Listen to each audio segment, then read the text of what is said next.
आपके अपने YouTube channel technical with Poonia sir पे आप सभी बच्चों का हार्दिक स्वागत है। और आप बच्चे स्वस्थ होंगे, सुरक्षित होंगे और लगातार आप मेहनत कर रहे होंगे, क्योंकि आने वाले समय में आपको हरियाणा के अंदर टेक्निकल भर्तियों का नोटिफिकेशन देखने को मिलेगा, जिसके अंदर हमारी लाइनमैन की, एसए की और जितने टेक्नीशियन डिपार्टमेंट उनके अंदर आपको 5 से 6,000 पोस्टें देखने को मिलेगी।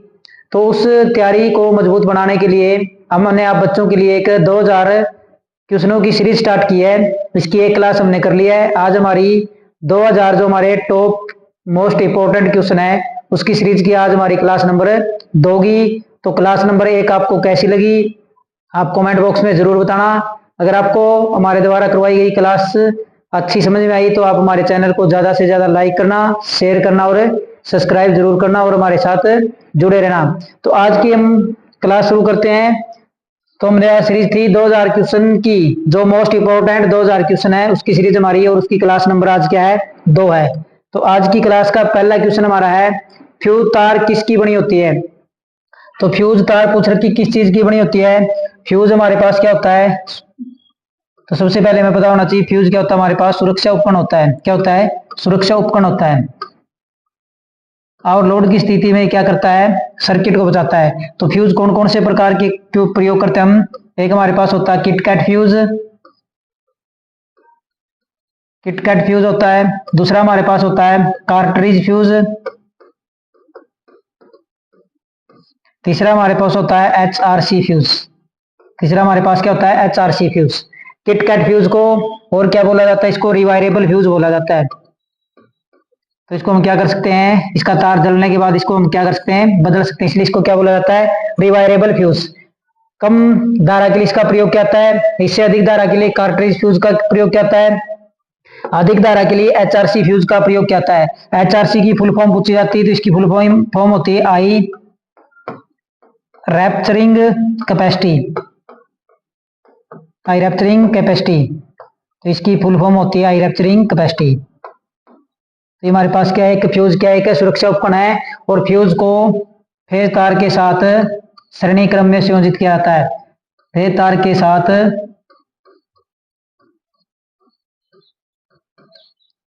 श्रेणी क्रम में, किसमें, श्रेणी क्रम में। फेज तार को हम क्या बोलते हैं, लाइव तार।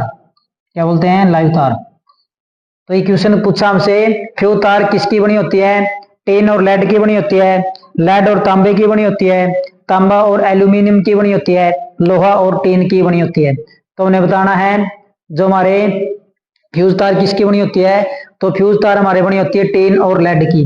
किसकी बनी होती है, टीन और लेड की बनी होती है, ऑप्शन नंबर ए। तो इसके अंदर 63%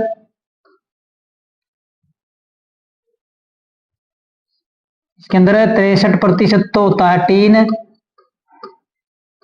और 37% होता है लेड। ये इन दो चीजों का क्या होता है, मिश्रण। तो फ्यूज तार क्या है, जब इसकी अक्षमता से अधिक, तार की अक्षमता से अधिक या फ्यूज तार की अक्षमता से अधिक करंट इसके अंदर से जब प्रवाहित होगा तो तार बीच में से क्या हो जाएगा, टूट जाएगा। क्या हो जाएगा, टूट जाएगा और हमारे सर्किट को क्या कर देगा, ब्रेक कर देगा।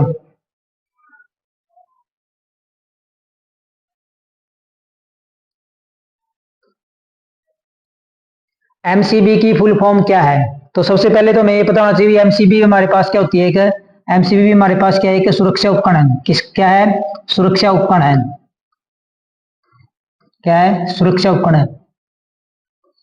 फ्यूज के स्थान पे प्रयोग किया जाता है, किसके, फ्यूज के स्थान पर, इसके स्थान पे, फ्यूज के स्थान पे। और क्या खासियत है, सर्किट को ऑन और ऑफ भी करती है। क्या करती है, सर्किट को ऑन ऑफ करती है। क्या करती है, ऑन ऑफ करती है। और क्या करती है, सुरक्षा करती है सर्किट की। ओवरलोड की स्थिति में या शॉर्ट सर्किट की स्थिति में क्या करती है, सुरक्षित करती है। और क्या इसके अंदर है, खराब होने के बाद, खराब होने के बाद, खराब होने के बाद मरम्मत लायक कोई पुर्जा नहीं होता। मरम्मत लायक कोई पुर्जा नहीं होता। तो एक बार हमारी एमसीबी खराब होगी तो उसकी मरम्मत हम नहीं कर सकते, उसको हमने क्या करना पड़ेगा, बदलना पड़ेगा। तो इसकी फुल फॉर्म पूछी हुई है, एमसीबी की फुल फॉर्म क्या होती है। ऑप्शन देख लेते हैं हम क्या दिए हुए हैं। Miniature current breaker, miniature circuit breaker, magnetic circuit breaker, या इनमें से कोई नहीं। तो हमारे एमसीबी की फुल फॉर्म क्या होती है। एमसीबी की जो फुल फॉर्म होती है हमारे पास होती है मिनिएचर सर्किट ब्रेकर। क्या होती है, मिनिएचर सर्किट ब्रेकर। सर्किट का मतलब होता है परिपथ और ब्रेकर का मतलब होता है तोड़ने वाला। तो ब्रेकर का मतलब क्या होता है, तोड़ना, और सर्किट का मतलब हमारे पास क्या होता है, तो सर्किट का मतलब होता है परिपथ। तो ये हमारे एमसीबी की फुल फॉर्म क्या है, मिनिएचर सर्किट ब्रेकर। हीटर का एलिमेंट बना होता है। तो हीटर क्या होता है हमारे पास, जूल के नियम के ऊपर कार्य करता है। किसके, जूल के नियम के ऊपर कार्य करता है। ये क्या देता है हमें, उष्मा देता है। क्या देता है, उष्मा। सर्दी के टाइम में हम इसका अब प्रयोग करते हैं, किसमें, सर्दी के टाइम इसका प्रयोग किया जाता है। तो पूछ रहा है भाई हीटर का एलिमेंट किस चीज का बना होता है। निकेल का बना होता है, नाइक्रोम का बना होता है, टंगस्टन का बना होता है, कार्बन का बना होता है। तो पहले तो हमें किस चीज का बना होता है, तो हमारे बना होता है नाइक्रोम का। किसका बना होता है, नाइक्रोम का बना होता है। तो नाइक्रोम के अंदर क्या खासियत होती है, उच्च प्रतिरोध होता है इसका। क्या होता है, उच्च प्रतिरोध। क्या होता है इसके अंदर, उच्च प्रतिरोध होता है। और क्या होता है, उच्च तापमान, उच्च तापमान। और क्या चीज होती है, जंग रोधी है। क्या है, जंग रोधी है। लोहा प्लस निकल से बना होता है। किससे, लोहा प्लस निकल। किसका मिश्रण होता है, तो ये हमारे नाइक्रोम जो होता है किसका, लोहा प्लस निकल का क्या होता है, मिश्रण होता है। एक हमारे पास टंगस्टन दिया हुआ है। तो टंगस्टन का प्रयोग कहाँ करते हैं, बल्ब का फिलामेंट बनाने के लिए, लट्टू का फिलामेंट बनाने के लिए इसका प्रयोग किया जाता है।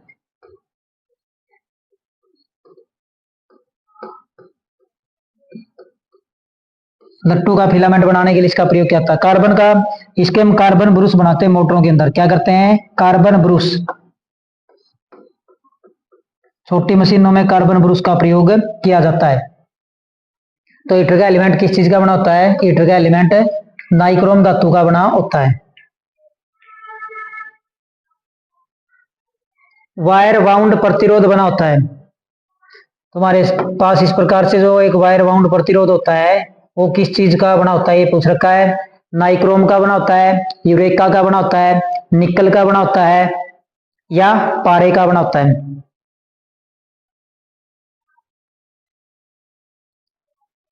तो नाइक्रोम का तो हमारा बना होता है हीटर का एलिमेंट, तो किसका बना होता है, यूरेका का।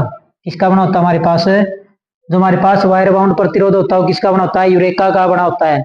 और ये पूछा जाता है भाई किस किस चीज का मिश्रण होता है, तो यूरेका हमारे किस किस के मिश्रण से बनती है, कॉपर प्लस निकल से। किस किस का मिश्रण होता है, कॉपर प्लस निकल।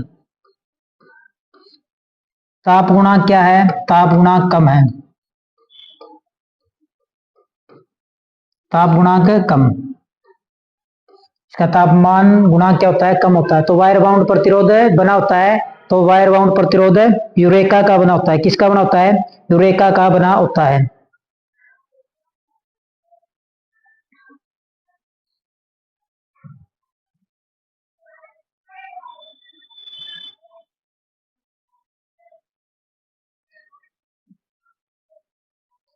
किस पदार्थ में डाइलेक्ट्रिक स्ट्रेंथ होती है, डाइलेक्ट्रिक स्ट्रेंथ होती है किस पदार्थ के अंदर, एल्यूमिनियम में, तांबा में, अबरक में, लोहा में। तो डाइलेक्ट्रिक स्ट्रेंथ की इकाई पूछी जाती है, तो इसका इकाई क्या होती है, केवी पर एमएम।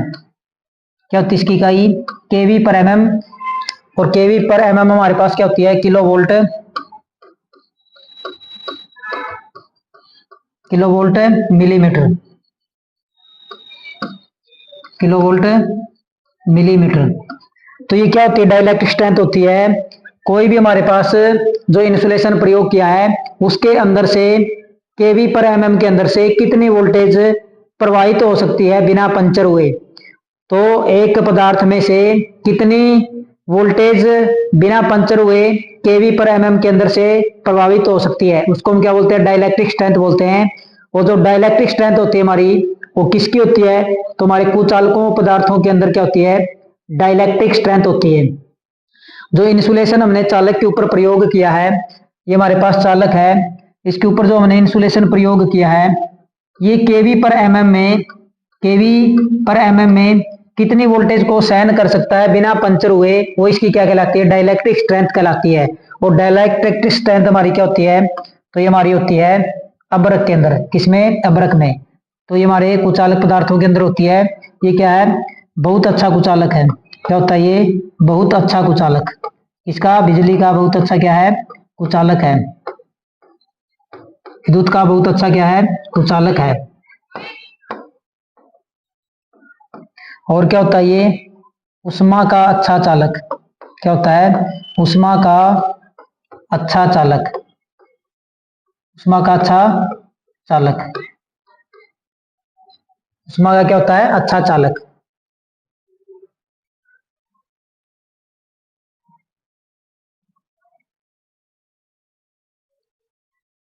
वोल्टमीटर को कैसे संयोजित किया जाता है? तो वोल्टमीटर को कैसे संयोजित किया जाता है? तो सबसे पहले तो हमें ये पता होना चाहिए वोल्टमीटर किसके लिए प्रयोग किया जाता है। तो वोल्टेज को मापने के लिए वोल्टमीटर का प्रयोग किया जाता है। किसके लिए? वोल्टेज को मापने के लिए। इसको वोल्टेज को मापने के लिए। वोल्टेज को मापने के लिए इसका प्रयोग किया जाता है। इसके लिए वोल्टेज मापने के लिए। अगर इसकी माप सीमा बढ़ानी हो, हमने वोल्टमीटर की रेंज बढ़ानी हो, तो क्या किया जाता है? इसकी रेंज बढ़ाने के लिए, इसकी रेंज बढ़ाने के लिए, इसकी रेंज बढ़ाने के लिए इसके श्रेणी क्रम में, श्रेणी क्रम में उच्च मान का शंट प्रतिरोध जोड़ा जाता है। क्या जोड़ा जाता है? शंट प्रतिरोध जोड़ा जाता है उच्च मान का। अगर हमने वोल्टमीटर की माप सीमा बढ़ानी है या इसकी रेंज बढ़ानी है, तो इसके श्रेणी क्रम में उच्च मान का शंट प्रतिरोध जोड़ा जाता है। तो इसके संयोजित कैसे किया जाता है? तो ये हमारा सर्किट के अंदर समांतर क्रम में लगता है। कैसे लगता है? समांतर क्रम में। तो समांतर क्रम का मतलब कैसे होता है? हमारे पास ये हमारे पास क्या लगा हुआ है? लैंप। हमारे पास क्या है? लैंप।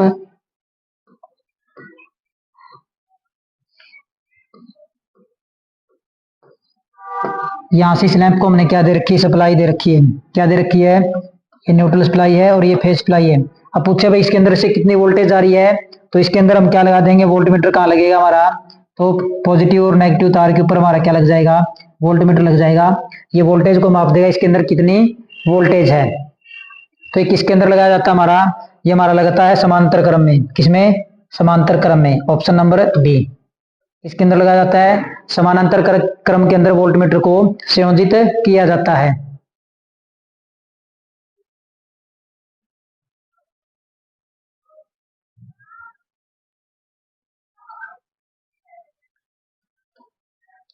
नाइफ स्विच का प्रयोग किया जाता है। किसका? नाइफ स्विच का प्रयोग किया जाता है। 900 से 100, 90 से 100 एम्पियर, 90 से 1000 एम्पियर, 50 से 200 एम्पियर। ऑप्शन डी इनमें से कोई नहीं। तो नाइफ स्विच का प्रयोग हम ज्यादातर किसके लिए करते हैं? डीसी सप्लाई के लिए करते हैं। किसके लिए? डीसी सप्लाई के लिए। किसके लिए करते हैं? डीसी सप्लाई के लिए। तो हमारा दिखता किस प्रकार से है?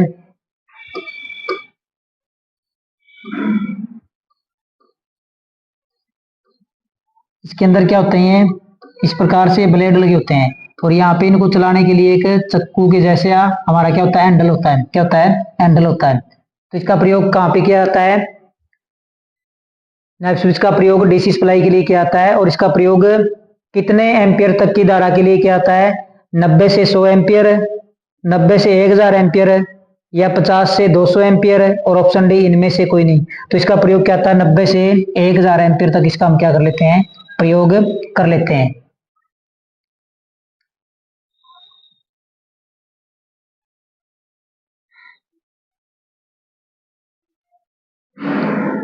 न्यूट्रल तार का रंग होता है। तो न्यूट्रल तार का रंग कैसा होता है? लाल होता है, पीला होता है, काला होता है या हरा होता है? तो हमने बताना भी न्यूट्रल तार का रंग कैसा होता है। तो हमारे पास क्या होता है, तो हमारे पास एक तो होते हैं फेज, क्या होती है हमारे पास, एक तो फेज सप्लाई होती है। कौन सी? Phase, phase supply. तो इस फेज सप्लाई में हमारे 3 कलर होते हैं। कितने कलर होते हैं? 3 कलर होते हैं। कौन कौन से? लाल, पीला और नीला। ये तार के रंग हम किसके लिए करते हैं? फेज सप्लाई के लिए करते हैं। दूसरा हमारे पास होता है क्या? न्यूट्रल। न्यूट्रल के लिए हम करते हैं कौन सा रंग? काला। कौन सा रंग का प्रयोग करते हैं? काला रंग का। एक होता है हमारे पास अर्थिंग, अर्थिंग या इन्वर्टर। तो इसके लिए हम कौन से तार का प्रयोग करते हैं? इसके लिए हम करते हैं हरा। कौन से तार का प्रयोग करते हैं? हरा का। तो न्यूट्रल सप्लाई के लिए हम किसका प्रयोग करते हैं? काले तार का प्रयोग करते हैं। इसका प्रयोग करते हैं, काले रंग के तार का प्रयोग किया जाता है न्यूट्रल सप्लाई के लिए।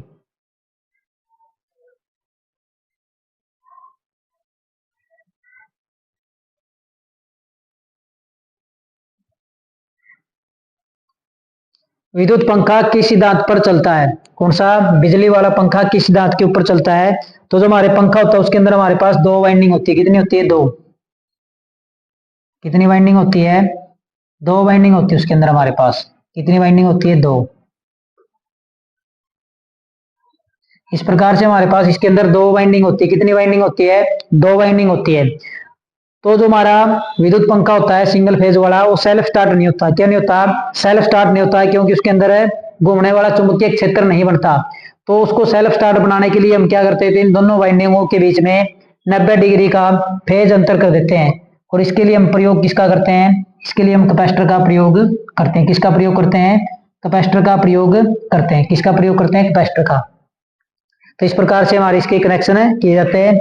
यहाँ पे हमारा ये क्या हो जाएगा? रोटर, जो इसका क्या होता है? घूमने वाला भाग। तो पूछ रहा है किस सिद्धांत के ऊपर कार्य करता है? रासायनिक सिद्धांत पे कार्य करता है, ऊष्मा के सिद्धांत पे, चुंबक के, या उपरोक्त सभी के। तो इसके अंदर जो मोटर प्रयोग की जाती है हमारे पास कौन सी होती है? स्थायी संधारित्र मोटर होती है। कौन सी? स्थायी संधारित्र मोटर। कौन सी होती है? स्थायी संधारित्र मोटर। परमानेंट कैपेसिटर मोटर का प्रयोग किया जाता है। और इसके अंदर जो ये संधारित्र लगा हुआ है, इसका काम क्या होता है? संधारित्र का काम है, संधारित्र का काम होता है फेज विभक्त। एक फेज को 2 फेज में बांटने के लिए क्या किया जाता है? इसका प्रयोग किया जाता है। इसका संधारित्र का काम क्या होता है? एक फेज को 2 फेज में बांटने के लिए इसका प्रयोग किया जाता है। तो ये किसके ऊपर काम करता है? ये विद्युत चुंबक के प्रभाव के ऊपर क्या करता है? काम करता है।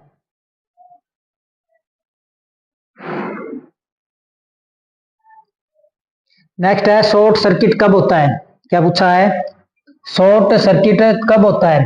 तो शॉर्ट सर्किट का मतलब, तो शॉर्ट सर्किट का मतलब होता है सर्किट के अंदर क्या हुए? अचानक धारा का मान बढ़ जाए। तो हमारे किसके कारण होता है? शॉर्ट सर्किट के। ऑप्शन देख लेते हैं क्या क्या दिए हुए हैं। फेज व न्यूट्रल बिना लोड के मिल जाए, फेज व न्यूट्रल ना मिले, ए व बी दोनों हो सकते हैं, और डी इनमें से कोई नहीं। तो शॉर्ट सर्किट का मतलब होता है हमारे पास ये पहले क्या लगा हुआ है? लैंप है, और यहाँ से हमने इसको क्या दे रखी है? सप्लाई दे रखी है। क्या दे रखी है? सप्लाई दे रखी है। ये हमारी न्यूट्रल सप्लाई और ये हमारी क्या है? फेज सप्लाई है। अब हमारा सर्किट क्या है? सही चल रहा है। क्या चल रहा है? सर्किट सही चल रहा है। तो शॉर्ट सर्किट कब होगा? जब ये फेज तार और ये न्यूट्रल तार इस लैंप से पहले ही मिल जाएगी, तो हमारा क्या हो जाएगा? ये शॉर्ट हो जाएगा। क्या हो जाएगा? शॉर्ट हो जाएगा। क्या हो जाएगा? शॉर्ट हो जाएगा। शॉर्ट होने की कंडीशन में धारा की मात्रा क्या हो जाएगी? बढ़ जाएगी। तो जब हमारी क्या है? न्यूट्रल और फेज सप्लाई बिना लोड के आपस में क्या हो जाए? मिल जाए, तो हमारा क्या हो जाता है? शॉर्ट सर्किट हो जाता है। क्या हो जाता है? शॉर्ट सर्किट हो जाता है। और शॉर्ट सर्किट के अंदर जो प्रतिरोध का मान होता है वो क्या लिया जाता है? शून्य। और धारा का मान जो होता है हमारे पास क्या होता है? अनंत होता है। धारा का मान क्या होता है? अनंत।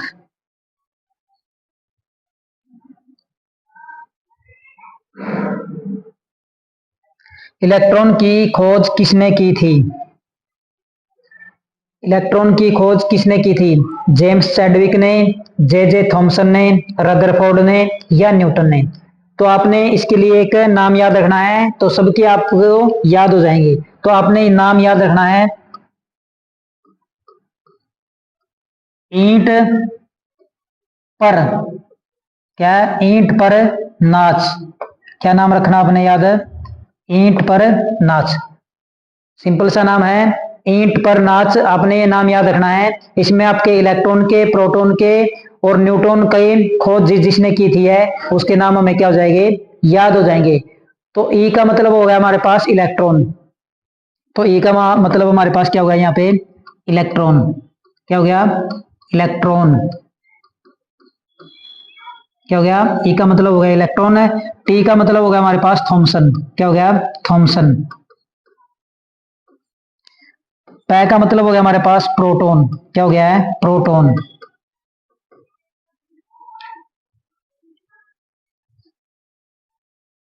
ये हमारे पास क्या है, थॉमसन, और ये हमारे पास क्या है, प्रोटॉन। रै का मतलब हो गया रदरफोर्ड, क्या हो गया, रदरफोर्ड। ना का मतलब हो गया न्यूट्रॉन, क्या हो गया, न्यूट्रॉन, क्या हो गया, न्यूट्रॉन। और च का मतलब हो गया चैडविक। तो इसका पूरा नाम है जेम्स चैडविक, इसका नाम है जे जे थॉमसन, और इसका क्या है, रदरफोर्ड। तो पूछ रखा इलेक्ट्रॉन की खोज किसने की है, तो इलेक्ट्रॉन की खोज किसने की है, जे जे थॉमसन ने। किसने की है, जे जे थॉमसन ने।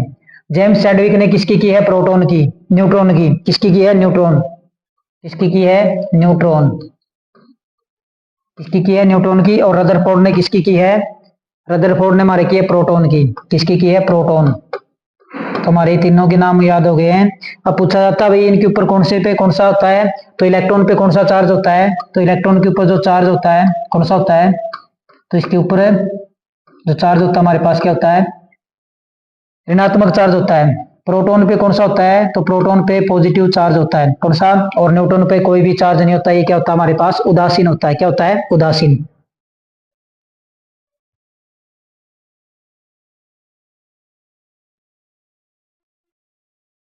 कार्य करने की दर कहलाती है, तो कार्य करने की दर क्या कहलाती है, ऊर्जा कहलाती है, शक्ति कहलाती है, धारा कहलाती है, या वोल्टेज कहलाती है।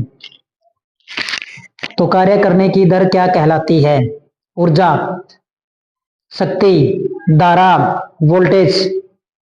तो कार्य करने की दर हमारे पास क्या कहलाती है, शक्ति, क्या कहलाती है, शक्ति। अगर यहाँ दर की जगह क्या आ जाता, अक्षमता, क्या आ जाता। अगर पूछे भाई कार्य करने की अक्षमता क्या कहलाती है, तो कार्य करने की अक्षमता हमारे पास क्या कहलाती है, ऊर्जा। अब ऊर्जा में कितने हैं, दो हैं, और अक्षमता में कितने हैं, तीन। तो इस प्रकार से कॉम्बिनेशन बनाओ आप। दर में कितने हैं, तो दर के अंदर कितने हैं, दो है, तो शक्ति में कितने हैं, तीन। दो वाले के साथ तीन वाला आएगा, और तीन वाले के साथ दो वाला आएगा। कार्य करने की दर क्या कहलाती है, शक्ति कहलाती है। ऊर्जा की इकाई क्या होती है, इलेक्ट्रॉन वोल्ट होती है। शक्ति की क्या होती है, शक्ति की होती है वाट, क्या होती है, वाट। वोल्टेज की क्या होती है, वोल्ट होती है इकाई, क्या होती है, वोल्ट। धारा की क्या होती है, धारा की होती है एम्पियर, क्या होती है, धारा की इकाई क्या होती है, एम्पियर। ऊर्जा की क्या होती है, किलोवाट घंटा भी होती है, इलेक्ट्रॉन वोल्ट भी होती है, कैलोरी भी होती है। हर जगह इसकी इकाई क्या होती है, अलग अलग ली जाती है।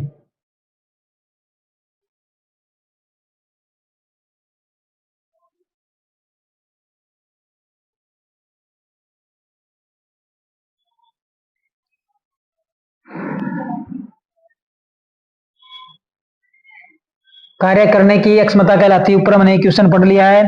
कार्य करने की क्षमता क्या कहलाती है, कार्य करने की क्षमता क्या कहलाती है, ऊर्जा, क्या कहलाती है, कार्य करने की अक्षमता हमारे पास क्या कहलाती है, ऊर्जा। Option number A. तो ये कितने हैं, तीन। इस तीन वाले के साथ क्या आएगा, दो वाला आएगा। शक्ति क्या होती है, कार्य करने की दर क्या कहलाती है, शक्ति कहलाती है।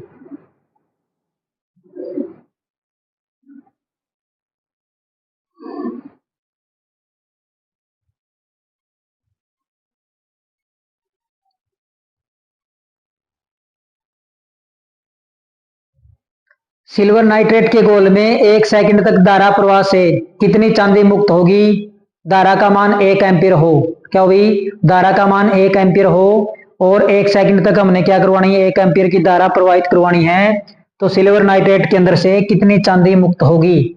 ऑप्शन है 0.00118 ग्राम, ऑप्शन बी है 1.00118 ग्राम, ऑप्शन बी सी है 2.0000181 ग्राम और ऑप्शन डी इनमें से कोई नहीं। तो आपने ये मान याद रखना है, अगर क्वेश्चन पेपर के अंदर आ जाए तो कितनी होगी हमारे पास? तो हमारे पास ऑप्शन नंबर ए 0.00118 ग्राम क्या होगी?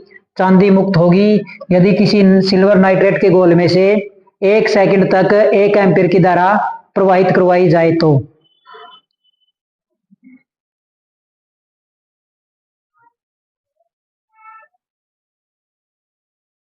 स्थायी चुंबक बनाने के लिए प्रयुक्त पदार्थ है, तो स्थायी चुंबक बनाने के लिए किस पदार्थ का प्रयोग किया जाता है? एल्निको, कार्बन, एल्यूमिनियम, तांबा।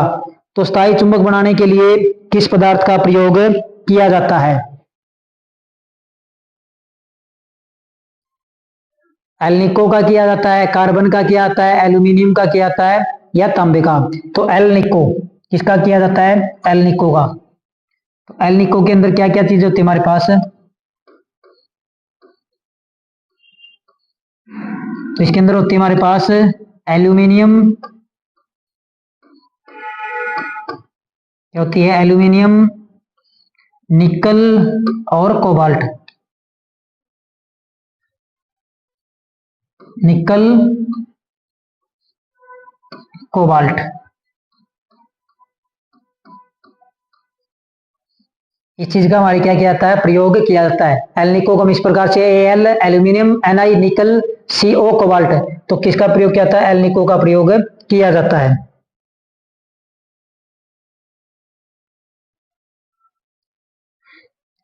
डैनियल सेल का विद्युत वाहक बल होता है, तो डैनियल सेल का विद्युत वाहक बल, तो सबसे पहले हमारे पास ये पता होना चाहिए डैनियल सेल क्या होता है हमारे पास। तो ये हमारे पास कौन सा होता है? प्राथमिक सेल। कौन सा है? प्राथमिक सेल। कौन सा है? प्राथमिक सेल। तो प्राथमिक सेल क्या होता है? इसको एक बार यूज करने के बाद पुनः से चार्ज नहीं किया जा सकता। क्या नहीं किया जा सकता? इसको दोबारा से हम क्या नहीं कर सकते? चार्ज नहीं कर सकते। इसका ईएमएफ भी क्या होता है? कम होता है। तो डैनियल सेल का ईएमएफ कितना होता है? 1.1 वोल्टेज, 1.4 वोल्टेज, 1.8 वोल्टेज और ऑप्शन डी है इनमें से कोई नहीं। तो आप पढ़ रहे हो हमारे साथ टॉप 2000 क्वेश्चन की सीरीज। कितने की? टॉप 2000 क्वेश्चन की हम सीरीज आपके लिए लेके आए हैं। कितने? 2000 क्वेश्चन की सीरीज हम आपके लिए लेके आए हैं। आज हमारी इसकी क्लास नंबर 2 है। तो आपने ज्यादा से ज्यादा ये क्लास शेयर करनी है, सब्सक्राइब करनी है और क्लास को क्या करना है? लाइक करना है। अगर आपको अच्छे प्रकार से समझ में आती है और हमारे साथ जुड़े रहना है और ऐसे ही बेहतरीन क्लासों का आनंद लेते रहना। और इस बार अपना सिलेक्शन इन क्लासों के दम पर आप सुनिश्चित कर सकते हो। जो क्वेश्चन आएंगे आपके लगभग इन क्लासों के अंदर से ही आपके पेपर के अंदर आपको मैक्सिमम क्वेश्चन देखने को मिलेंगे।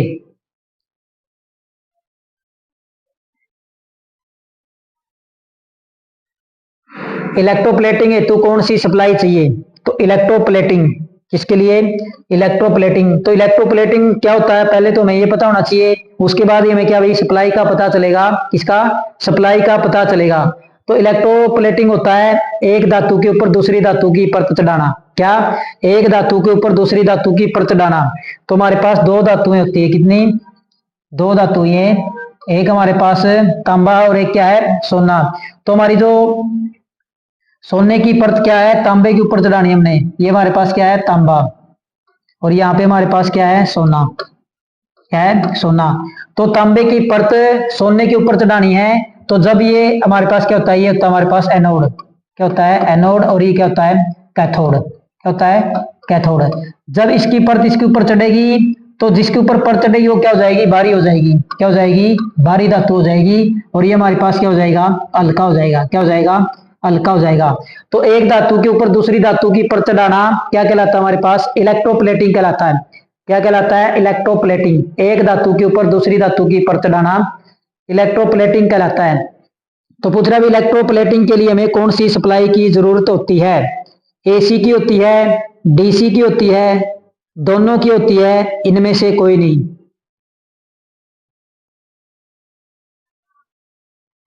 तो कौन सी सप्लाई की जरूरत होती है हमें? तो इलेक्ट्रोप्लेटिंग के लिए हमें डीसी सप्लाई की जरूरत होती है। कौन सी सप्लाई की? डीसी सप्लाई की, ताकि हमें निरंतर सप्लाई मिलती रहे इलेक्ट्रोप्लेटिंग में। तो एसी में हमारी क्या हो जाती है? एसी 1 सेकंड के अंदर 50 बार जीरो हो जाती है, क्योंकि इसकी जो आवृत्ति होती है क्या होती है? 50 Hz होती है। 1 सेकंड के अंदर ये 50 चक्कर पूरे कर लेती है।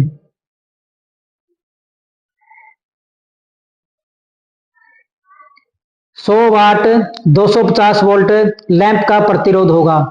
क्या दे रखा हमें? 100 वाट का लैंप हमारे पास, और उसकी जो वोल्टेज है वो कितनी है? 250 है। किसका मान पूछा हुआ है? प्रतिरोध का मान पूछ रखा हमसे। किसका मान पूछा है? प्रतिरोध का। तो हमने किसका मान निकालना है? प्रतिरोध का। तो प्रतिरोध का मान निकालने के लिए हमारे पास क्या होता है? ओम के नियम के अनुसार होता है V बराबर है आई आर। क्या होता है? V बराबर आई आर। और I बराबर क्या होता है? V बटे आर।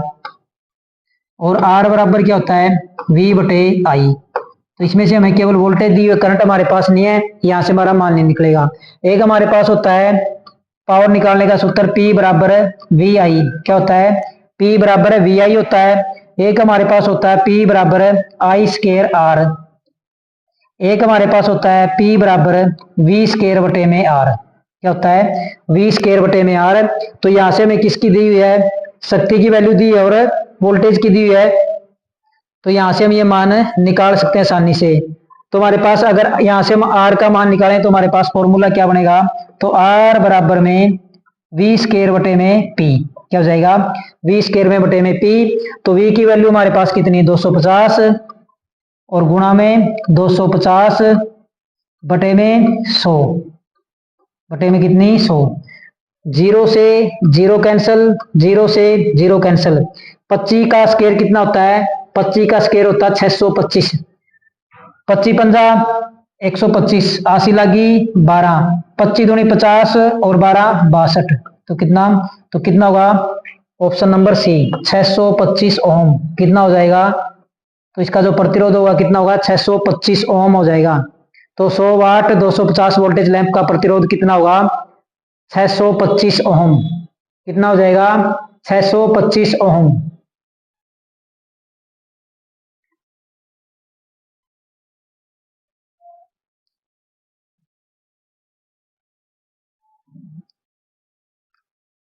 फेरा चुंबकीय पदार्थों की चुंबकशीलता होती है। फेरा चुंबकीय पदार्थों की चुंबकशीलता होती है। तो हमारे पास जो चुंबकीय पदार्थ होते हैं 3 प्रकार के होते हैं। कौन कितने प्रकार के होते हैं? 3 प्रकार के होते हैं। तो 3 कौन कौन से होते हैं हमारे पास? एक तो होता है फेरा। क्या होता है? फेरा, डाया और पैरा।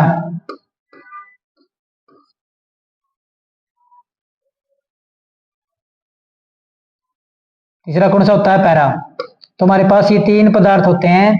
तो एक तो होता है हमारे पास फेरोमैग्नेटिक, डायामैग्नेटिक और पैरामैग्नेटिक। तो ये 3 पदार्थ होते हैं। तो फेरामैग्नेटिक पदार्थ क्या होते हैं? जिनकी चुंबकशीलता 1 से काफी अधिक होती है। क्या होती है? वे पदार्थ जो चुंबक की ओर आसानी से क्या हो जाते हैं? आकर्षित हो जाते हैं। जो पदार्थ चुंबक की ओर आसानी से आकर्षित हो जाते हैं उनको हम क्या कहते हैं भाई? फेरोमैग्नेटिक मटेरियल बोलते हैं। दूसरा हमारे पास है डायामैग्नेटिक। डाया हमारे पास कौन से होते हैं? होते हमारे पास वो पदार्थ जो चुंबकीय गुणों को क्या कर सकते हैं? नष्ट कर सकते हैं, और उनकी ओर क्या नहीं होते? आकर्षित नहीं होते। और इनकी जो चुंबकशीलता होती है वो 1 से क्या होती है? कम होती है। तीसरा हमारे पास होते हैं पैरामैग्नेटिक। पैरामैग्नेटिक पदार्थ वो होते हैं जो शक्तिशाली चुंबक से ही क्या होते हैं? थोड़े बहुत क्या होते हैं? आकर्षित होते हैं। और इनकी जो चुंबकशीलता होती है 1 से थोड़ी क्या होती है? अधिक होती है। तो हमसे किससे पूछा भाई? पैरामैग्नेटिक पदार्थों की चुंबकशीलता क्या होती है? 1 से काफी अधिक होती है। क्या होती है? 1 से काफी अधिक होती है। जैसे निकल है, कोबाल्ट है, लोहा है। तो इकाई से कम किसकी होती है? तो ये हमारे पास होती है डायामैग्नेटिक की। किसकी? डाया की। इकाई से थोड़ी अधिक किसकी होती है? तो इकाई से थोड़ी अधिक होती है हमारे पास पैरामैग्नेटिक मटेरियल की। किसकी होती है? पैरामैग्नेटिक मटेरियल की होती है।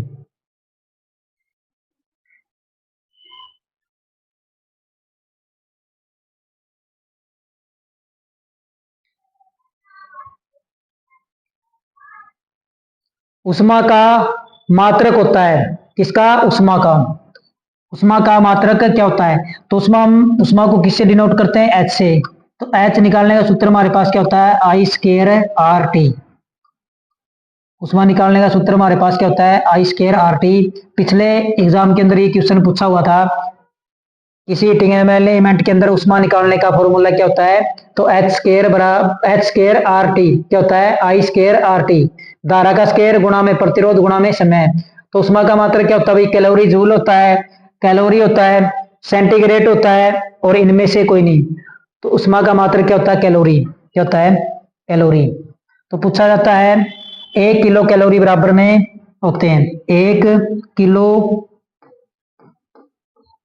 कैलोरी। 1 किलो कैलोरी बराबर में क्या होता है, तो 1 किलो कैलोरी बराबर में हमारे पास होते हैं 4186 जूल। कितने होते हैं, 4186 जूल। कितने होते हैं, 1 कैलोरी में, 1 किलो कैलोरी में कितने होते हैं, 4186 जूल होते हैं। कितने होते हैं, 4186 जूल होते हैं। फिर पूछा था भाई 1 कैलोरी में कितने होते हैं, तो 1 कैलोरी में पूछे तो क्या हो जाएगा, 1 कैलोरी में, किलो हट गया हमारा, किसमें हो गया, 1 कैलोरी में। तो 1 कैलोरी में हमारे पास कितने हो जाएंगे, तो 1 कैलोरी में हमारे पास हो जाएंगे 4.16 जूल। क्या हो जाएंगे, 4.16 जूल हो जाएंगे। तो उष्मा की इकाई क्या हुई, कैलोरी है। क्या है, कैलोरी।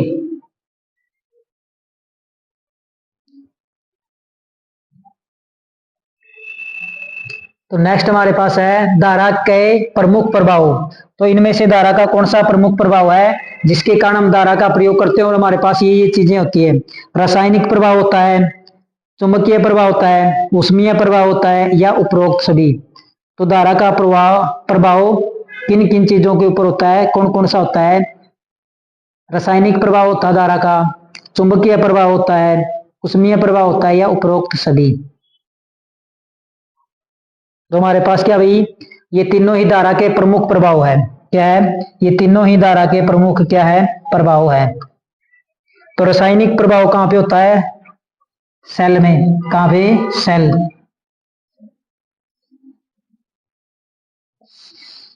इसके अंदर होता है, सेल के अंदर,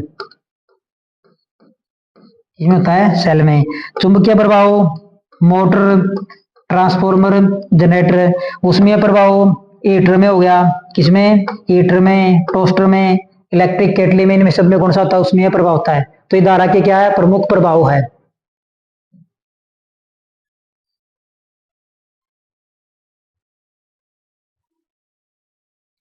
वोल्टेज सेल का कैथोड बना होता है, तो वोल्टेज सेल का कैथोड बना होता है। तो वोल्टेज सेल हमारे पास क्या होता है भाई, प्राथमिक सेल होता है। क्या होता है, प्राथमिक सेल होता है। और प्राथमिक सेल वो सेल होता है जिसको एक बार यूज करने के बाद पुनः हम क्या नहीं कर सकते, रिचार्ज नहीं कर सकते। ये कैथोड हमारे पास कौन सा होता है, तो ये हमारे पास नेगेटिव पॉइंट होता है। कौन सा, नेगेटिव होता है। और पॉजिटिव कौन सा होता है, तो पॉजिटिव होता है हमारे पास कैथोड। क्या होता है, कैथोड। एनोड, पॉजिटिव हमारे पास क्या होता है, एनोड होता है।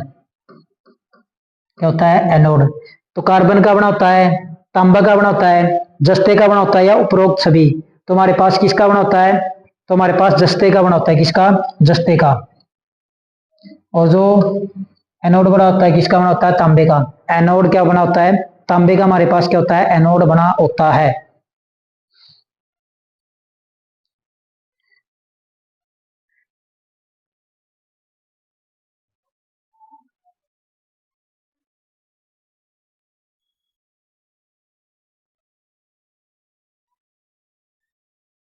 चार्जिंग के समय लेड एसिड सेल विद्युत ऊर्जा को परिवर्तित करता है। तो जब हमारी क्या हुई, लेड एसिड सेल है वो चार्ज होता है, तो उस समय वो विद्युत ऊर्जा को किस ऊर्जा के रूप में बदलता है। तो लेड एसिड सेल हमारे पास, इसके अंदर इलेक्ट्रोलाइट पूछा जाता है, कौन सा भरा जाता है, तो इसके अंदर जो इलेक्ट्रोलाइट भरा जाता है वो H2SO4 भरा जाता है। और इस बैटरी के अंदर 4 दोष होते हैं, कौन कौन से, बकलिंग, लेड एसिड बैटरी के अंदर बकलिंग, कोरोजन, बकलिंग, कोरोजन, सेंडिमेंटेशन,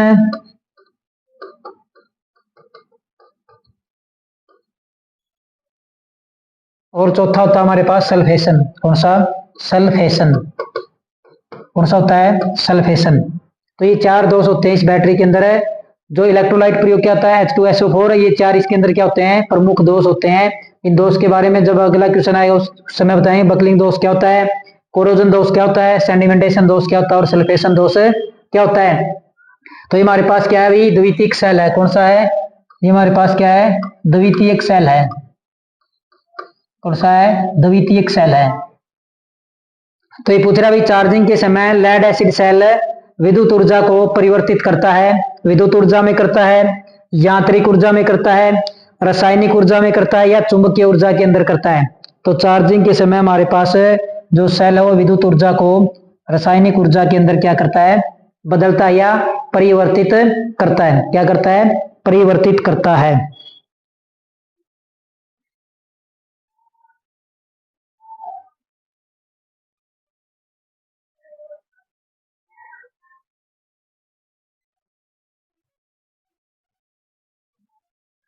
दाएं हाथ का नियम किसके ऊपर लगता है, तो किसका, दायां हाथ।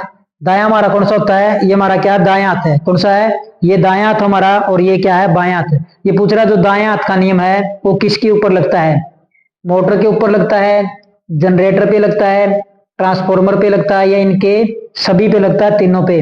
तो दायां हाथ का जो नियम होता है हमारे पास, किसने बताया था हमें, फ्लेमिंग ने। किसने, फ्लेमिंग का दायां हाथ नियम। किसका, फ्लेमिंग दायां हाथ नियम, दायां हाथ नियम। तो पहले तो पूछा जाता भाई क्या चीज प्राप्त करने के लिए क्या आता है, तो ये हमारे क्या होता है भाई, उत्पन्न ईएमएफ की दिशा के लिए, उत्पन्न ईएमएफ। तो उत्पन्न ईएमएफ की दिशा ज्ञात करने के लिए हमारे पास फ्लेमिंग का दायां हाथ नियम लगता है। और जो ईएमएफ उत्पन्न होती है वो किसके अंदर होती है, हमारे पास जनरेटर के अंदर। किसमें, जनरेटर में। किसमें उत्पन्न होती है, जनरेटर में। तो हमें फ्लेमिंग ने क्या बताया था, तो उसने कहा था जो हमारा राइट हैंड है, क्या दायां हाथ है, उसका अंगूठा, पहली उंगली और बीच की उंगली, तीनों को परस्पर आप 90 डिग्री के कोण के ऊपर रखो। तो इस प्रकार से उन्हें उसने हमें बताया था भाई, अंगूठा, पहली उंगली और ये जो हमारी मध्यमा है, इसको तीनों को परस्पर 90 डिग्री के कोण के ऊपर रखो। तो जो हमारा अंगूठा है वो चालक की गति बताएगा, जो हमारी तर्जनी है वो चुंबकीय क्षेत्र की दिशा बताएगी, और जो हमारी बीच की उंगली वो क्या बताएगी, उत्पन्न ईएमएफ की दिशा बताएगी। किस किसकी, अंगूठा क्या बताता है, ये पूछा जाता है पेपर के अंदर है। तो अंगूठा क्या बताता है, तर्जनी क्या बताती है, और मध्यमा क्या बताती है। कौन है, मध्यमा। मध्यमा हमारे पास बीच की उंगली होती है। किसकी उंगली होती है, बीच की उंगली।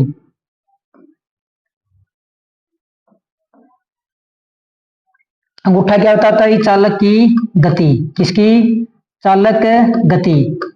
चालक की गति कौन बताता है, अंगूठा। ये क्या बताते हैं, चुंबकीय क्षेत्र। किसके बारे में, चुंबकीय क्षेत्र। और ये क्या बताता है, उत्पन्न ईएमएफ। क्या, उत्पन्न ईएमएफ। तो हमारे किसके ऊपर लगता है, दायां हाथ का नियम लगता है हमारा जनरेटर के ऊपर। किसके ऊपर है, जनरेटर के ऊपर। और मोटर में कौन सा लगता है, तो मोटर के अंदर लगता है बायां हाथ नियम। कौन सा, बायां, बायां हाथ नियम। और बायां हाथ नियम भी किसका है, फ्लेमिंग का है। किसका है, फ्लेमिंग का। इसका प्रयोग किसके लिए क्या आता है, तो धारा की दिशा के लिए। किसके लिए, धारा की दिशा के लिए। इसका प्रयोग क्या आता है, धारा की दिशा के लिए। तो धारा की दिशा देखने के लिए फ्लेमिंग के दाएं हाथ का नियम, बाएं हाथ का नियम प्रयोग किया जाता है। तो सेम इसके अंदर होती है। इसमें बाएं हाथ में भी अंगूठा क्या बताता है, चालक की गति बताता है, तर्जनी चुंबकीय क्षेत्र की गति बताती है। तो ये क्या बताएगी, ये धारा की दिशा बताएगी। किसमें, बाएं हाथ में। इसमें बाएं हाथ में। तो ये हमारे क्वेश्चन हो गया सोल्व। तो हम एक क्वेश्चन से 4-4, 5-5 क्वेश्चन करते हैं, तो टोटल हमारे 2000 की सीरीज है। तो हमारे 4 से 5000 क्वेश्चन क्या हो जाएंगे, कवर हो जाएंगे।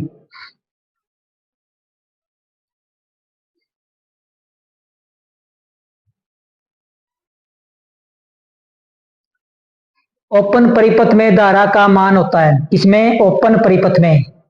ओपन का मतलब हमारे पास क्या होता है, ओपन का मतलब होता है खुला। क्या, खुला परिपथ। कौन सा, खुला सर्किट। क्या, खुला सर्किट। खुले का सर्किट का मतलब होता है हमारे पास जब हमारे पॉजिटिव और नेगेटिव तार के बीच में कोई भी क्या ना हो, संबंध ना हो, फेज और न्यूट्रल तार के अंदर। तो हमारे पास ये इस प्रकार से क्या लगा हुआ है, लैंप लगा हुआ है। और ये हमारे पास न्यूट्रल और ये क्या है, फेज है। अब हमारे पास क्या इसके अंदर लोड लगा हुआ, ये क्या है, सर्किट बंद है। तो ओपन कब होगा, जब इसके अंदर से ये क्या हट जाएगा, ये हो जाएगा। अब हमारे क्या पॉजिटिव और नेगेटिव तार के बीच में क्या कोई भी संबंध नहीं है, तो ये हमारे पास क्या होगा भाई, ओपन। क्या हो गया, ओपन का मतलब होता है खुला, ओपन सर्किट हो गया। तो इसके अंदर क्या पूछ रखा है, प्रतिरोध। क्या पूछ रखा है, प्रतिरोध। तो इसके अंदर धारा प्रवाह नहीं हो रही, तो धारा क्या हो रही, इसमें धारा चल नहीं रही। तो धारा कब चलती है, जब क्या होता है, सर्किट बंद होता है, तब क्या चलती है, धारा। अब सर्किट क्या है, ओपन है, तो धारा क्या नहीं कर रही, तो धारा का मान क्या है, जीरो है। अगर धारा का मान जीरो है तो इसका मतलब क्या है, तो इसका मतलब इसके अंदर प्रतिरोध क्या है, तो इसके अंदर प्रतिरोध है कितना होगा, तो इसके अंदर प्रतिरोध होगा अनंत। क्या होगा, अनंत, जिसकी कोई सीमा ना हो। तो धारा का मान अगर जीरो है तो प्रतिरोध क्या होगा, अनंत होगा। तो ऑप्शन नंबर ए, क्या, option number, option number A. तो प्रतिरोध का मान क्या होगा, अनंत होगा।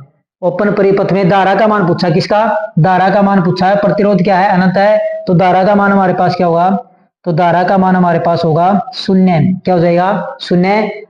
तो इसका मतलब क्या भाई, प्रतिरोध क्या अनंत है, तो प्रतिरोध अनंत है, तो धारा का मान क्या होगा, शून्य होगा। तो अगर प्रतिरोध के बारे में पूछे तो प्रतिरोध क्या हो जाएगा, यहाँ पे अनंत होगा। क्या होगा, प्रतिरोध होगा हमारे पास अनंत, किसमें, ओपन सर्किट के अंदर।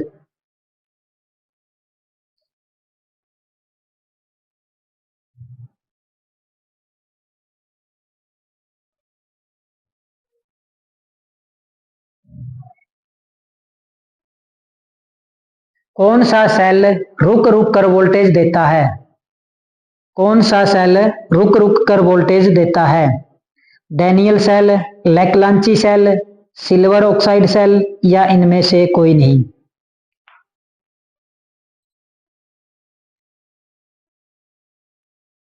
तो कौन सा सेल है जो रुक रुक के क्या देता है, विद्युत वाहक बल देता है, Leclanche cell, Daniell cell, silver oxide cell, इनमें से कोई नहीं। तो ये तीनों ही हमारे पास क्या भी प्राथमिक सेल होते हैं। कौन से सेल होते हैं, प्राथमिक सेल हैं। तो इनको एक बार प्रयोग करने के बाद हम दोबारा से इनको क्या नहीं कर सकते, प्रयोग नहीं कर सकते। क्या नहीं कर सकते, प्रयोग नहीं कर सकते। तो हमारे पास जो सेल रुक रुक के वोल्टेज देता है, हमारे पास कौन सा होता है, लेकलेंची सेल होता है। आपने घड़ी के अंदर देखा होगा, घड़ी के अंदर लेकलेंची सेल या मरकरी बटन सेल का प्रयोग किया जाता है, जो क्या देता है, रुक रुक कर विद्युत वाहक बल देता है।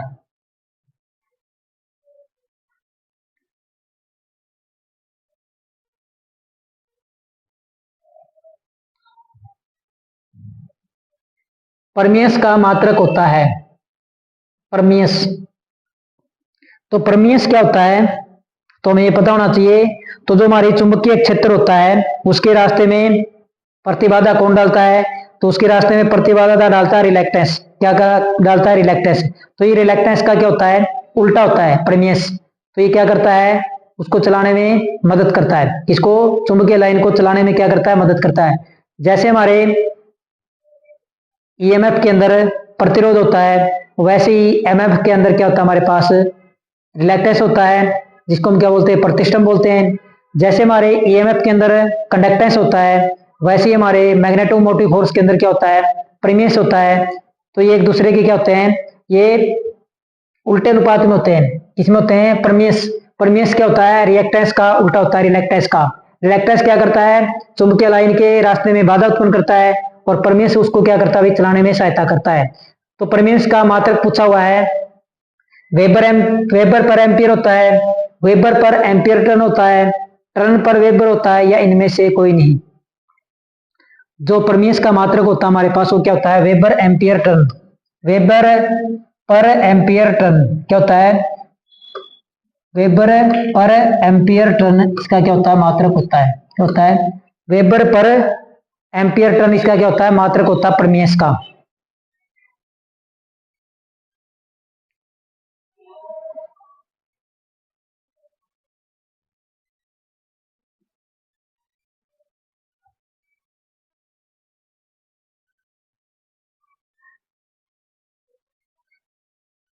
डिस्चार्ज के बाद लेड एसिड सेल की धनात्मक प्लेट का रंग। तो कह रहा भाई, जब हमारी जो लेड एसिड सेल है उसकी धनात्मक प्लेट का रंग कैसा हो जाता है? स्लेटी होता है, सफेद होता है, भूरा होता है, या इनमें से कोई नहीं। तो लेड एसिड सेल के बारे में एक दो चीज और पढ़ लेते हैं हम। बिना लोड के, क्या है? बिना लोड के विद्युत वाहक बल। तो पूछा जाता है पेपर के अंदर क्वेश्चन है, बिना लोड के विद्युत वाहक बल का मान कितना होता है? तो बिना लोड के विद्युत वाहक बल का जो मान होता है हमारे पास 2.2 वोल्टेज होता है। क्या होता है? लोड रहित। अगर पूछे भाई लोड सहित, अगर लोड लगा है तो लोड सहित मान कितना होता है? तो लोड सहित मान होता है 2 वोल्टेज। कितना? ये क्वेश्चन भी आपने ध्यान रखना है। तो डिस्चार्ज के बाद लेड एसिड सेल की धनात्मक प्लेट का रंग कैसा हो जाता है? स्लेटी। Option number A.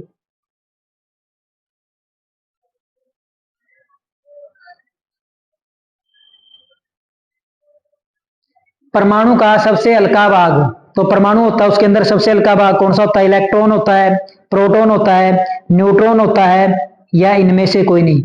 तो इलेक्ट्रॉन की खोज किसने की थी? थॉमसन ने। किसने की थी? थॉमसन ने। किसने की थी? थॉमसन। और इसके ऊपर चार्ज कौन सा होता है? तो इसके ऊपर नेगेटिव चार्ज होता है। प्रोटॉन, प्रोटॉन की खोज किसने की थी? रदरफोर्ड ने। किसने? रदरफोर्ड। किसने की थी? रदरफोर्ड ने की थी। और चार्ज कौन सा होता है इसके ऊपर? पॉजिटिव होता है। न्यूट्रॉन की खोज किसने की थी? चैडविक ने। किसने की थी? चैडविक ने। किसने की थी? चैडविक ने। और ये क्या होता है हमारे पास? उदासीन। इसके ऊपर कोई भी चार्ज नहीं होता, ये क्या होता है? उदासीन। तो परमाणु का सबसे हल्का भाग कौन सा होता है? तो हमारे पास होता है कौन? इलेक्ट्रॉन। कौन होता है? इलेक्ट्रॉन। तो हमारे पास एक होती है नाभिक, ये हमारे पास क्या होती है? नाभिक। और इसके बाद ये क्या होता है? साइकिल। तो इस नाभिक के अंदर हमारे क्या होते हैं? प्रोटॉन होता है, और क्या होता है? न्यूट्रॉन होते हैं। इस नाभिक के चारों ओर चक्कर कौन लगाता है? तो इस नाभिक के चारों ओर चक्कर लगाते हैं हमारे कौन? इलेक्ट्रॉन। क्या लगाते हैं? नाभिक के चारों ओर चक्कर कौन लगाते हैं ऑर्बिट में? तो कौन लगाते हैं? इलेक्ट्रॉन चक्कर लगाते हैं।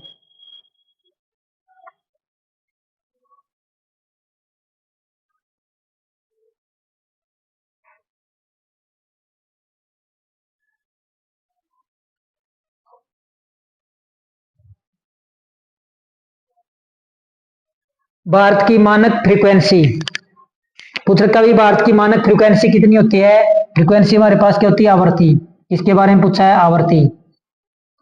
तो भारत की मानक आवृत्ति कितनी होती है?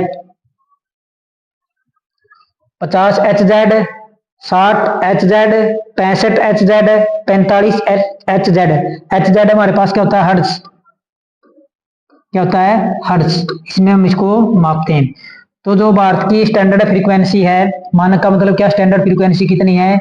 50 Hz है। कितनी? 50 Hz है। और इस आवृत्ति के अंदर जो टॉलरेंस हो सकती है वो कितनी हो सकती है? +- 3%। क्या हो सकती है? +- 3% का क्या आ सकता है? अंतर आ सकता है। तो इस 3% का मतलब क्या है? पूछ ले भाई अधिकतम से अधिकतम हमारे पास कितनी आवृत्ति स्वीकार्य है? तो 51.5 Hz, ज्यादा से ज्यादा। और कम से कम कितनी? 48.5 Hz। तो 3% का मतलब क्या भाई? 1.5 का उसके अंदर क्या हो जाएगा? 1.5 का क्या आ जाएगा अंतर? अधिकतम से अधिकतम हो सकती है 51.5, और कम से कम हो सकती है 48.5 आवृत्ति। तो आवृत्ति होती क्या है? 1 सेकंड के अंदर पूरे किए गए चक्रों की संख्या। तो क्या होती है आवृत्ति? तो ये हमारे पास क्या है? एसी सप्लाई चलेगी इसके अंदर हमारी। क्या करेगी? ये एसी सप्लाई चलेगी इस प्रकार से हमारी। तो ये क्या होता है? ये पॉजिटिव, ये नेगेटिव, ये पॉजिटिव और ये नेगेटिव। तो आवृत्ति क्या होती है? 1 सेकंड के अंदर पूर्ण किए गए चक्रों की संख्या क्या कहलाती है? आवृत्ति। क्या कहलाती है? 1 सेकंड में पूर्ण किए गए चक्रों की संख्या क्या कहलाती है? आवृत्ति कहलाती है। और भारत के अंदर ये कितने चक्कर पूरे करती है? 50। ये 60 किसकी है? तो ये 60 किसकी होती है? यूएसए के अंदर कितनी है? 60। अमेरिका की आवृत्ति कितनी है? 60 Hz है। कितनी है? 60। भारत की मानक आवृत्ति कितनी है? 50 हर्ट्ज।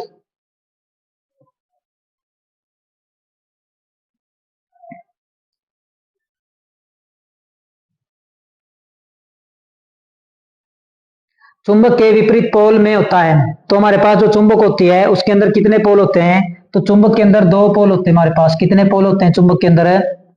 तो चुंबक के अंदर हमारे पास 2 पोल होते हैं, एक तो होता नॉर्थ और एक होता हमारे पास क्या, साउथ। तो इसको बाहर से हमारी क्या चलती है, चुंबकीय लाइनें चलती है इसके बाहर से, ऐसे क्या चलती है, चुंबकीय लाइनें चलती है। क्या चलती है? चुंबकीय लाइनें। ये चुंबकीय लाइनें क्या भाई, अंदर भी चलती है। क्या चलती है? ये चुंबकीय लाइनें अंदर भी चलती है। तो यहां से क्वेश्चन पूछा जाता है। तो यहां से चुंबकीय लाइनें इस प्रकार से चलती है। कैसे चलती है? इस प्रकार से। और अंदर कैसे चलती है? अंदर चलती है ऐसे। तो ये हमारे पास 2 पोल हैं। इन पोलों में क्या होता है, जब सेम पोल होते हैं, क्या होते हैं, जब n और n होते हैं, क्या होते हैं, जब n और n होते हैं। तो इसका समझने का मतलब क्या है, तो यहाँ हम बताते हैं, ये हमारे पास n है और ये हमारे पास क्या है, n है। ये हमारे पास क्या हो गई, सेम पोल हो गए। तो इसका मतलब है ये लड़का है, ये भी क्या है, लड़का है। तो सेम जेंडर के अंदर क्या होता है, प्रतिकर्षण होता है। क्या होता है? प्रतिकर्षण। क्या होता है? प्रतिकर्षण होता है। तो सेम पोल एक दूसरे को क्या करते हैं, प्रतिकर्षित करते हैं। दूसरे हमारे पास है, यहाँ पे n है और यहाँ पे हमारे पास क्या है, s है। तो ये हमारे पास लड़का है और ये हमारे पास क्या है, ये हमारे पास बॉय है और ये हमारे पास क्या है, गर्ल। अब ये दोनों क्या हो गए, अपोजिट हो गए। ये जेंडर अपोजिट हो गए, ये पोल अपोजिट हो गए। तो इनमें क्या हो जाएगा, आकर्षण। तो सेम पोल एक दूसरे को क्या करते हैं, रिपेल करते हैं, दूर धकेलते हैं। और अपोजिट पोल एक दूसरे को क्या करते हैं, अट्रैक्ट करते हैं। तो पूछा भाई चुंबक के विपरीत पोल, मतलब अलग अलग पोल के अंदर क्या होता है, तो अलग अलग पोल के अंदर हमेशा क्या आएगा, आकर्षण हो जाएगा। क्या होगा, आकर्षण हो जाएगा। जैसे एक लड़का और लड़की है तो उनके अंदर क्या होगा भाई, आकर्षण का गुण होता है। किसका? आकर्षण का गुण होता है। फिर पूछा जाता है ये जो चुंबकीय लाइनें हैं, ये बाहर की साइड, ये क्या, इसकी बाहर की साइड। तो बाहर की साइड ये कैसे चलती है, ये क्वेश्चन पेपर में पूछा जाता है। तो बाहर की साइड चलती है नॉर्थ से साउथ। किसे? North to south. कैसे चलती है, नॉर्थ टू साउथ। पूछ ले भाई अंदर से कैसे चलती है, तो अंदर ये कैसे चल रही है, तो अंदर ये चल रही है साउथ टू नॉर्थ। कैसे चल रही है, साउथ टू नॉर्थ। तो ये दोनों क्वेश्चन आपसे पेपर के अंदर पूछे जा सकते हैं। तो कैसे चल रही है, बाहर से चल रही है नॉर्थ टू साउथ और अंदर से चल रही है साउथ टू नॉर्थ। और जो ये चुंबकीय है, पूछा था भाई चुंबकीय क्षेत्र क्या होता है, जहां तक चुंबकीय बल रेखाओं का जो गुण होता है वो मिल जाए हमें, जहां तक चुंबकीय बल रेखाओं का गुण अनुभव किया जाए, वो क्या होता है, हमारे चुंबकीय क्षेत्र होता है। और चुंबकीय लाइनें क्या होती है, नॉर्थ और साउथ पोल पे मिलने वाली रेखाएं हमारी क्या होती है, और ये सदा ही ये रेखाएं क्या होती है, तनावपूर्ण होती है। क्या होती है, तनावपूर्ण। तो विपरीत पोल में के अंदर हमेशा क्या होता है भाई, आकर्षण है। इंग्लिश में क्या बोलते हैं, अट्रैक्शन। प्रतिकर्षण का मतलब होता है रिपल्सन।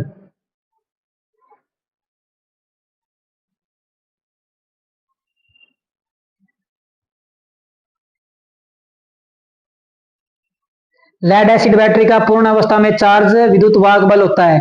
तो कह रहा हमारे पास जो लेड एसिड बैटरी है वो पूर्ण अवस्था में चार्ज है, तो उसका विद्युत वाहक बल कितना होगा, 2.2 वोल्टेज, 2.0 वोल्टेज, 1.8 वोल्टेज और इनमें से कोई नहीं। तो लेड एसिड बैटरी के अंदर हम जो इलेक्ट्रोलाइट प्रयोग करते हैं कौन सा होता है, हमारे पास H2SO प्रयोग करते हैं। और इसके अंदर हमारे प्लेटें प्रयोग की जाती है। तो इसके अंदर हमारी एक तो होती है पॉजिटिव प्लेट और एक होती है नेगेटिव प्लेट। तो पूछा जाता है भाई पॉजिटिव प्लेटों की संख्या नेगेटिव प्लेटों से क्या होती है। क्वेश्चन 2 प्रकार से पूछा जा सकता है आपसे। एक तो पूछा जाता है पॉजिटिव प्लेटों की संख्या नेगेटिव प्लेटों की तुलना में क्या होती है, तो ये पूछा है तो क्या होती है, एक कम होती है। क्या होती है, एक कम। तो पॉजिटिव प्लेटों की संख्या नेगेटिव प्लेटों की तुलना में क्या होती है, एक कम होती है। फिर पूछा जाता है भाई नेगेटिव प्लेटों की संख्या पॉजिटिव की तुलना में क्या होती है, तो एक ज्यादा। ये क्वेश्चन दोनों प्रकार से आपसे पूछा जा सकता है। अगर पूछे भाई पॉजिटिव प्लेटों की संख्या नेगेटिव प्लेटों की तुलना में तो क्या होती है, एक कम होती है। फिर पूछा जाए भाई पॉजिटिव प्लेटों की नेगेटिव प्लेटों की संख्या पॉजिटिव प्लेटों की तुलना में क्या होती है, तो एक ज्यादा होती है। क्या होती है, एक ज्यादा होती है। क्वेश्चन है लेड एसिड बैटरी का पूर्ण अवस्था में चार्ज विद्युत वाहक बल होता है, तो हमारे पास कितना होता है, 2.2 वोल्टेज। तो ये होता है हमारे पास बिना लोड के 2.2 वोल्टेज बिना लोड, इसके बिना लोड के। इसके होता है बिना लोड, और ये हमारे पास क्या होता है लोड सहित, क्या होता है ये लोड सहित, और ये क्या होता है डिस्चार्जिंग के समय होता है हमारे पास।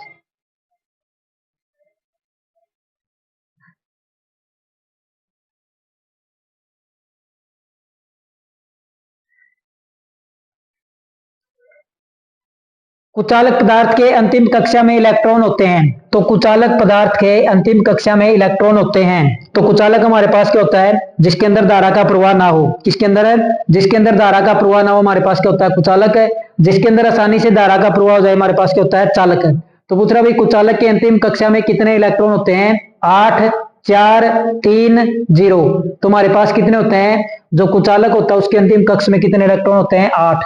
तो 4 किसके होते हैं, 4 होते हैं हमारे सेमीकंडक्टर के, किसके सेमीकंडक्टर के कितने होते हैं, तो सेमीकंडक्टर के होते हैं हमारे पास 4, और 3 किसके होते हैं, 3 होते हैं हमारे पास चालक के।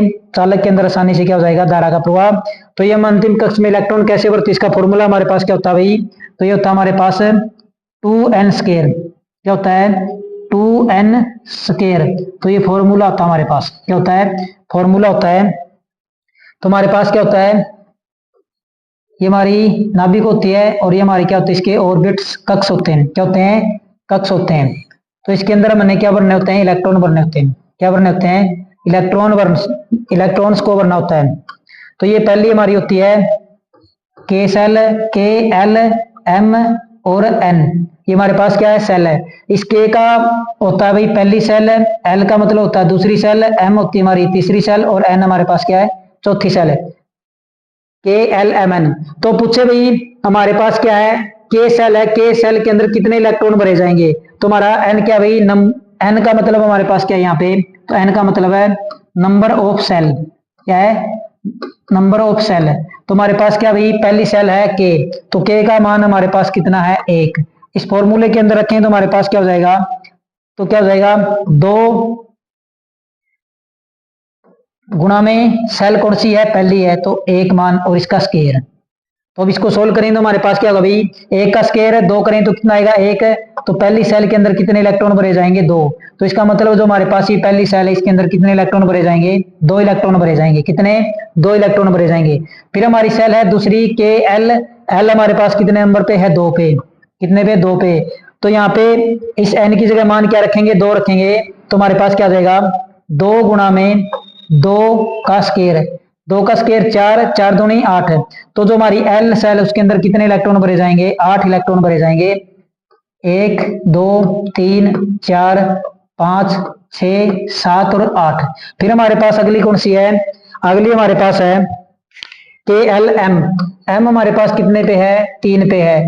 तो मान रखेंगे 2 गुणा में 3 का स्केयर, 3 3 9, 9 दूनी 18। तो अगली में कितने भरे जाएंगे 18, 1 2 3 4 5 6 7 8 9 10 11 12 13 14 15 16 17 और 18।